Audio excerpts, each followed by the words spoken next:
Yesterday, China's ambassador to the United States, Qin Gang, was a guest on CBS's Face the Nation. During the interview, the host Margaret Brennan berated the Chinese ambassador, repeatedly asking him to condemn Russia. Before the ambassador could complete any of his sentences, Brennan repeatedly interrupted him. Take a look here at the uncomfortable, unprofessional interview. So are you saying, though, just so we're clear, are you saying Beijing will not provide financial support to Moscow to prolong this war? China has normal trade, economic, financial, energy cooperations with Russia.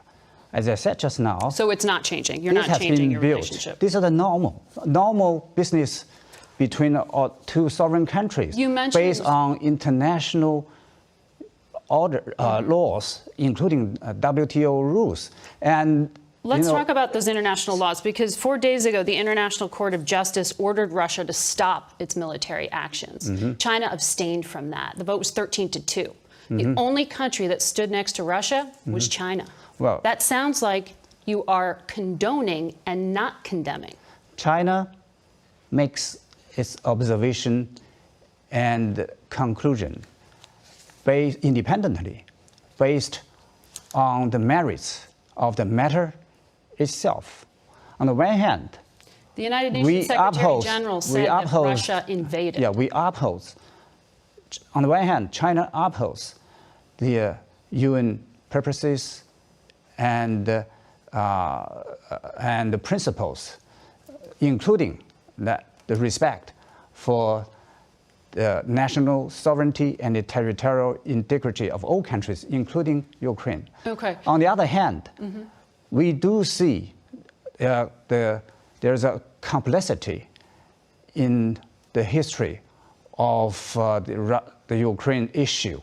And we are in the opinion. If Russia amassed more than 150,000 troops at China's border?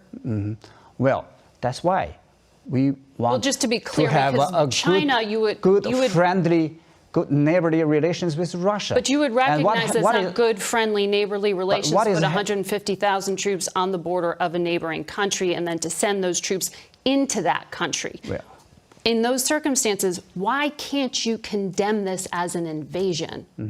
Well, don't be naive. Condemnation. It sounds naive to say that's not an invasion. It doesn't solve the problem. I would be surprised if Russia will back down by condemnation. What is urgently will they back down if your president asks Vladimir Putin to back down? Will your president ask Vladimir Putin to back down? We have done so. They rely and we will on continue to promote peace talks and urge immediate fire. And condemnation only doesn't help. We need wisdom. We need wisdom, we need courage, and we need good diplomacy. Well, Volodymyr Zelensky says he would like to meet with Vladimir Putin. Vladimir Zelensky's in a bunker. Vladimir Putin is at a political pro-war rally right now. You can't have diplomacy when it is one country, the only one country willing to actually negotiate. China has good relations with Russia, has good relations with Ukraine, and China keeps close communications with the United States and with Europe. They enable China to reach to all parties' concerns in the crisis. So China's unique role, can help the peaceful settlement of the crisis. I keep hearing you say that. I want to understand how China is helping. If you are not condemning. So again, folks, this was utterly shameful. I mean, CBS News and the corporate media overall don't have a great track record, but this was really just embarrassing. I think actually this interview should be shown in journalism schools for how not to conduct an interview. You don't berate your guest. You don't repeatedly interrupt them before they can even complete a sentence. But of course, we know that Margaret Brennan is not acting as a real journalist here. None of the corporate media's quote-unquote journalists are actually journalists. They are just propagandists. They are mouthpieces for the State Department and the CIA. Now, folks, like you and like everybody else in the West, over the past several weeks, we have just been inundated with non-stop propaganda from these folks. As I covered in my last video and my interview with Matt Taibbi, we have really crossed the propaganda Rubicon lately. We are seeing very tight control over the information that we get coming out of Ukraine. There is zero coverage about the fact that Volodymyr Zelensky just banned 11 opposition parties in Ukraine, or who and what the Azov Battalion is, how they received funding from the US government, how they were trained by the CIA to quote-unquote kill Russians. There's been no coverage of the public floggings that have been taking place, where alleged looters, men, women, and children, have been tied up to telephone poles across Ukraine, stripped naked, and publicly beaten. This has even happened to families. There's no reporting on the fact that the Azov Battalion and others have been taking hostages and using them as human shields, or the fact that the Ukrainian military has been hiding their tanks on schoolyards. None of this is being covered by the corporate media because, again, we are supposed to be seeing this as a war of aggression by an authoritarian police state under Vladimir Putin, who completely unprovoked just decided one day to attack Ukraine. There is never any mention of 30 years of post-Cold War NATO expansion. There is never any discussion of the coup in Ukraine that happened just 8 years ago, or the direct involvement of Victoria Nuland in that coup. No discussion, again, of the fact that we have been arming the Azov Battalion and other right-wing forces in Ukraine who have been attacking Russians in the Donbass. No discussion of the fact that the Communist Party of Ukraine was outlawed in 2015, and this past weekend, 11 different left-wing opposition parties were outlawed. And again, no discussion of the fact that the Pentagon, yes, the Pentagon, was working with the Ukrainian government on biolabs across Ukraine. But folks, I did actually want to show you some inspiring video and images coming out of New York this past weekend. The Center for Political Innovation staged a roving protest through New York City over the weekend. They held up signs saying things like, "Russia is not our enemy. Wall Street NATO fascists are." Now, folks, no matter how you feel about Caleb Maupin or the Center for Political Innovation, and no matter how you feel about this war or NATO even, you have to admit that it was very brave for these folks to go out there and do this protest at this time. You know, I've been thinking for the past several years during Russiagate, why are there no protests against neo-McCarthyism and against this march towards a new Cold War? We just didn't really see that happen up until the protests that Code Pink and the Answer Coalition and others staged right before this conflict a few weeks ago. But now, post-invasion, the fact that these folks were out there in New York City showing that they do not buy into the pro-NATO, pro-Azov propaganda, this is pretty inspirational. These folks risked being attacked. Some reporters were unsuccessfully trying to smear them online. But again, there are many people on Twitter, for example, who have been saying that, no, I don't buy into this propaganda. You're not telling me the truth. Because, as we've seen for decades now, pretty much my entire life, every single time that these people make claims about humanitarian missions and putting things in superficial comic book terms of good versus evil, it's pretty much always not true. It wasn't true with Saddam Hussein's weapons of mass destruction. It wasn't true with Assad supposedly gassing his own people. It wasn't true with Russiagate. It wasn't true with Bountygate. And it wasn't true with the Hunter Biden laptop story that we were told was Russian disinformation and that was censored out of the corporate media and social media. Folks, that last example in particular showed how U.S. intelligence agencies and elitist figures in our media directly interfered in the 2020 election on behalf of Joe Biden. They kept the Hunter Biden story completely out of the media. They gaslit us. They propagandized us.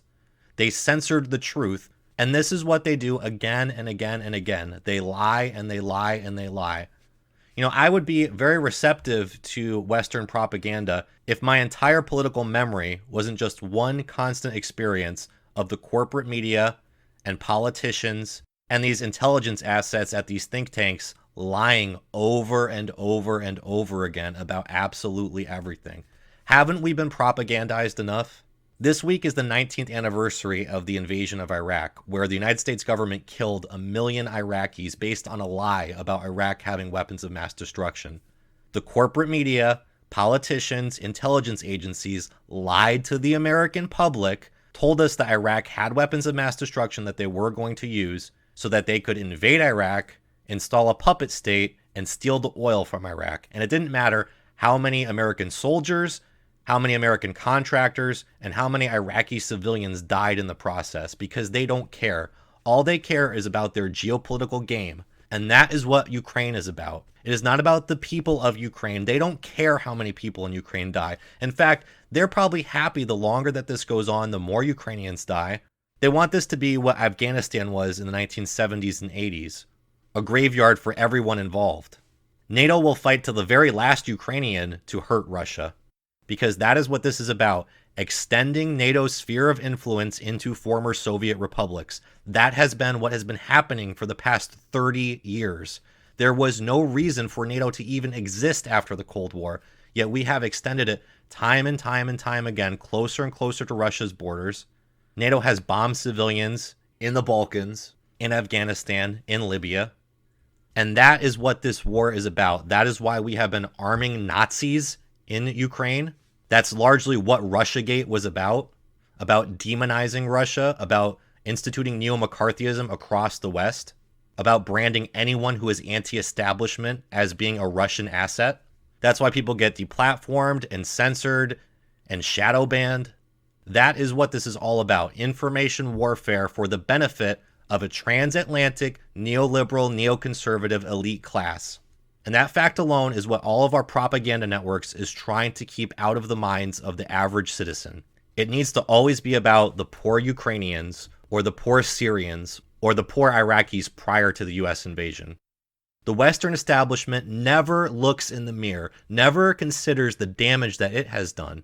So that is why it is the job of free-thinking people to do things like the Center for Political Innovation, what they did this past weekend, to show that, no, we do not buy your propaganda. We know that you are lying to us. We have a political memory that goes back more than 2 weeks.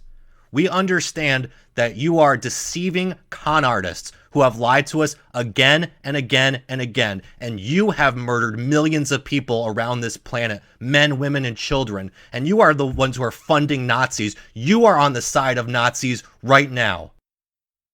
It is incumbent on all of us to take a stand right now publicly. Every piece of pro-NATO, pro-Zelensky, pro-Azov propaganda that gets put out there, all of us should be pushing back on that.